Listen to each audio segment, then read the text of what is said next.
Monsieur Vernochet, aujourd'hui nous parlons en fait de cette piraterie, surtout au large de la Somalie, ce qui constitue désormais un problème essentiel pour de nombreux pays du monde. Je voudrais savoir quelle est votre analyse sur ce sujet, quelles sont quand même les raisons qui ont conduit à la piraterie au large de la Somalie. Je viens de poser la même question à notre spécialiste d'aujourd'hui, M. Sabetti. Alors écoutez, je ne ferai pas une réponse de spécialiste, je ferai une réponse de généraliste. La piraterie s'est développée au large des côtes de Somalie, une piraterie extrêmement bien organisée, tout simplement parce que nous nous trouvons dans une situation de désordre mondial s'accroissant.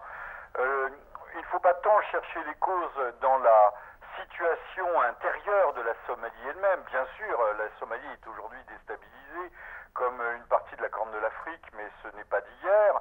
Mais se développent des zones grises à travers la planète où le brigandage, le banditisme se développe. Regarde, je prendrai un autre exemple plus éloigné. La production d'opium et donc d'héroïne qui est actuellement en train d'envahir l'Europe se développe sous couvert et à l'abri de l'intervention occidentale et spécialement américaine en Afghanistan, ce qui n'était pas le cas auparavant. Bien sûr, il y a eu une époque où il y a eu une surproduction d'opium, mais depuis la guerre de l'automne 2001, eh bien, on a vu au contraire proliférer tout à l'abri justement dans cette zone de guerre, proliférer toute une forme de nouveau grand banditisme. Les pirates ne sont pas, ça serait une interprétation mécanique et simpliste de dire que ce sont des déshérités qui essayent d'échapper à leurs conditions par tous les moyens possibles. Non, non, ce sont des gens, d'ailleurs on le voit aussi bien en Irak et ailleurs, que se développent justement à l'abri de la guerre et à cause de la guerre, c'est des nouvelles formes de délinquance extrême. Monsieur Vernochet, je vous remercie infiniment.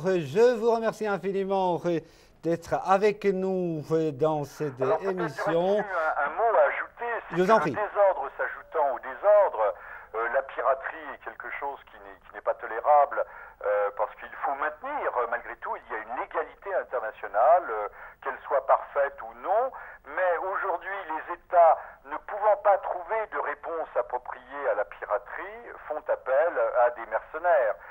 Autant les Français s'entendent à régler la question de la façon la plus respectueuse, s'il est possible, des droits de l'homme. Et jeudi dernier, vous voyez, ce n'est pas loin, le 23 octobre, la marine française a remis 9 pirates somaliens aux autorités somaliennes.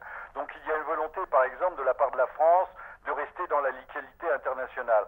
Mais ce n'est pas le cas de tout le monde et certaines puissances font appel aujourd'hui à des organismes privés, à des armées privées qui, elles, régleront les choses de façon beaucoup plus expéditive et rajoutant cela du désordre au désordre. Monsieur Vernochet, je vous remercie infiniment d'avoir eu la gentillesse d'être avec nous pour cette émission, le magazine de l'Afrique. Je vous souhaite une excellente journée. Merci, au revoir à toutes et à tous. Merci.